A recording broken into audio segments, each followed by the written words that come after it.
Consumption BCom part first का जो paper है व्यावसायिक प्रशासन, उसमें हमारी जो फर्स्ट यूनिट है उसमें मेन जो चैप्टर हमारा है जो कि हम जिसमें उपभोक्ता की बारे में डिस्कशन है, उपभोक्ता संतुलन और उपभोक्ता सेटिस्फेक्शन के बारे में जो बात करते हैं, उसमें जो एक दो मेथड हमने आपको बताए थे। एक बताया था कि जिसे कि और कार्डिनल अप्रोच बताया था और दूसरा बताया था ऑर्डिनल अप्रोच। यानी कि एक जो कार्डिनल अप्रोच है उसमें जो उपभोक्ता की संतुष्टि है उसका मापन किया जा सकता है, जबकि जो कि यानी कि इसका जो संतुष्टि है उपभोक्ता की, वो जैसे हम किसी चीज़ को नापते हैं उसी तरह से इसका मापन हम कर सकते हैं।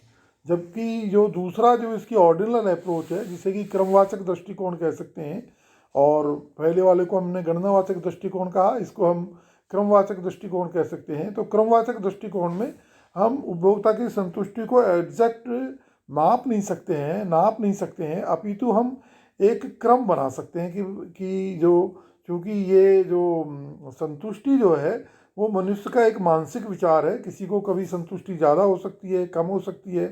तो ये जो क्रमवाचक दृष्टिकोण वाले जो लोग हैं, जो अर्थशास्त्री, वो कहते हैं कि मानसिक विचार है उसकी हम बिल्कुल एग्जैक्ट या बिल्कुल पूरी तरह से हम माप नहीं सकते हैं, बल्कि हम एक इसके बारे में क्रम बता सकते हैं कि भाई ये वस्तु से हमें ज़्यादा अच्छी लगती है, दूसरे नंबर की वस्तु ये ठीक लगती है, फिर तीसरे नंबर।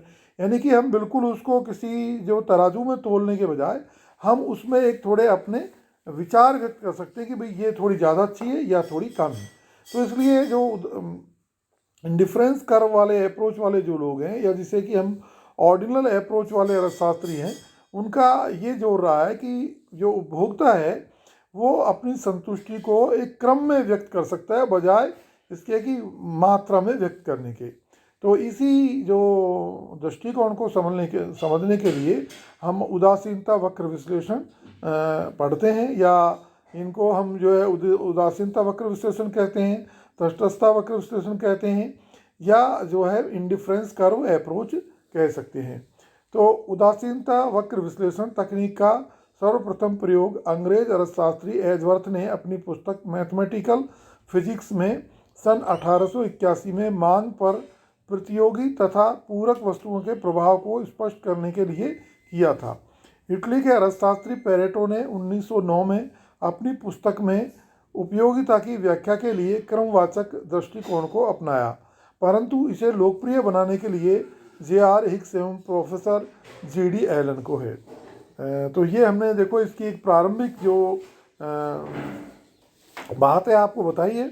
आगे हम इसमें इसका अर्थ जो व्यक्त करें तो हम कह सकते हैं कि उदासीनता वक्र वह रेखा होती है जिस पर कि स्थित प्रत्येक बिंदु दो वस्तुओं के उन विभिन्न संयोगों को प्रदर्शित करता है जिनमें उपभोक्ता को समान संतुष्टि मिलती है।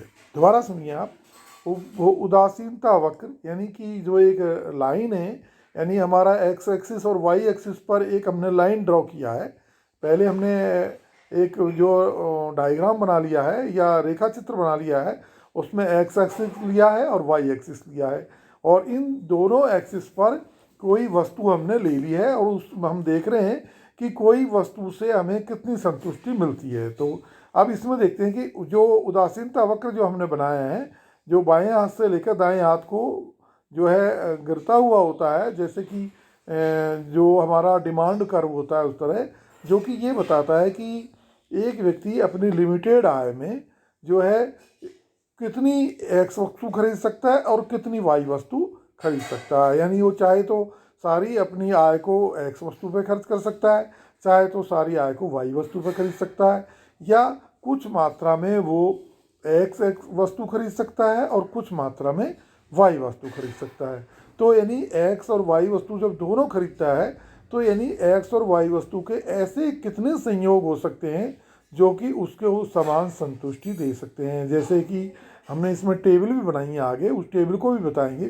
फिर भी हम कह सकते हैं कि जैसे मान लीजिए एक व्यक्ति दो फल खरीदना चाहता है, एक तरफ तो संतरे खरीदना चाहता है और दूसरी तरफ केला खरीदना चाहता है। तो यानी कि वो 10 केले और 2 संतरे लेकर उतना ही संतुष्ट है जितना कि जो 10 संतरे और 2 केले लेकर संतुष्ट है। ये बात हर एक जो उपभोक्ता है उसकी अलग अलग हो सकती है, इसलिए हर एक जो उपभोक्ता है उसका अलग अलग इंडिफरेंस कर्व या उदासीनता वक्र होगा। तो अब इसका अर्थ को हम समझें तो अर्थ के बारे में हम जैसे दोबारा पढ़ें तो ये जो रेखा आपने ड्रॉ कर ली, आप देखिए उदासीनता वक्र वह रेखा है जिस पर स्थित प्रत्येक बिंदु, यानी कि जो रेखा है उस पर जो भी कोई बिंदु है वो किसी उपभोक्ता के उन विभिन्न संयोगों को प्रदर्शित करता है जो उपभोक्ता को समान संतुष्टि देते हैं। यानी कि 2 संतरे और 10 केले या 10 केले और 2 संतरे दोनों बराबर की संतुष्टि देते हैं अगर दोनों वस्तुएं एक जैसी है। अगर दोनों वस्तुएं अलग अलग हैं, यानी किसी के लिए संतरे जो हैं ज़्यादा अच्छे लगते हैं उसको और केले कम अच्छे लगते हैं, तो उसको यानी कि जो है 2 केले और 2 संतरे और 8 केले समान संतुष्टि देंगे। वहीं दूसरी तरफ चूँकि उसको संतरे ज़्यादा पसंद है इसलिए वो व्यक्ति को 4 संतरे और 6 केले बराबर संतुष्टि देंगे। तो इस तरह से ये हमने इसकी परिभाषा जो है आपको व्याख्या की है। इस समान संतुष्टि के कारण, यानी कि जो संयोगों से संतुष्टि मिल रही है वह उपभोक्ता इन संयोगों के चुनाव के संबंध में उदासीन रहता है, यानी कि वो परवाह नहीं करता है चाहे ए संयोग ले, चाहे बी संयोग ले, चाहे सी संयोग ले, क्योंकि हर एक संयोग से यानी कि जो 2 वस्तुओं के कॉम्बिनेशन है उस हर एक कॉम्बिनेशन को उसको समान संतुष्टि मिलती है। तो ये एक जो है हम टेबल के द्वारा भी समझ सकते हैं जो कि हमने दी हुई है। एक्स वस्तु और वाई वस्तु के ए संयोग में एक वस्तु है और वाई वस्तु की 12 वस्तुएं हैं, जबकि जो बी संयोग है उसमें एक्स वस्तु की 2 वस्तुएं हैं और वाई वस्तु की 8 वस्तुएं हैं। इसी तरह सी संयोग में एक्स वस्तु की 3 वस्तुएं हैं और वाई वस्तु की 5 वस्तुएं हैं।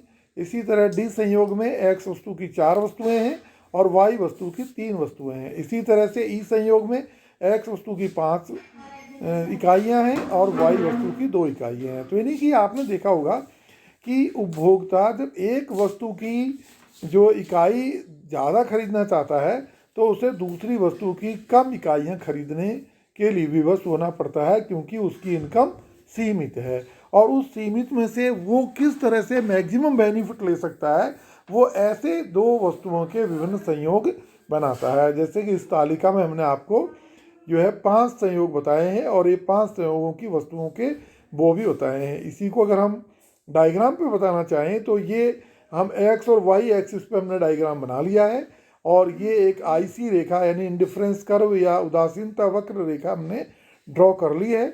और इस पर हम देखते हैं कि जो विभिन्न जो संयोग है, जैसे कि मान लो ए संयोग है, ए संयोग पर इसकी जो है 12 वस्तुएं हैं, किसकी, वाई वस्तु की, जबकि एक्स वस्तु की 1 वस्तु है। इसी तरह से जो सी संयोग है, सी संयोग पे क्या है कि इस वस्तु की जो है 2 वस्तुएं हैं जबकि इसकी जो है वो 3 वस्तुएं हैं। यानी कि वाई जो वस्तु है सी संयोग पर हम देख रहे हैं कि 2 वाई वस्तुएं खरीद रहा है और जबकि जो एक्स वस्तुएं हैं वो 3 खरीद रहा है। तो ऐसे ये जो विभिन्न संयोग हमने बताए हैं, ये विभिन्न संयोगों पर उपभोक्ता उदासीन रहता है कि कोई भी जो है संयोग परचेज कर ले, कोई भी संयोग खरीद ले, उसकी सेहत पर कोई फ़र्क नहीं है, उसके लिए समान इम्पॉर्टेंट है। तो ये हमने आपको बताया, इसको आप समझिए, पेपर से पढ़िए, किताब से पढ़िए, फिर मैं आपको इसकी विशेषताएं अगले लेक्चर में बताता हूँ। Okay, thank you.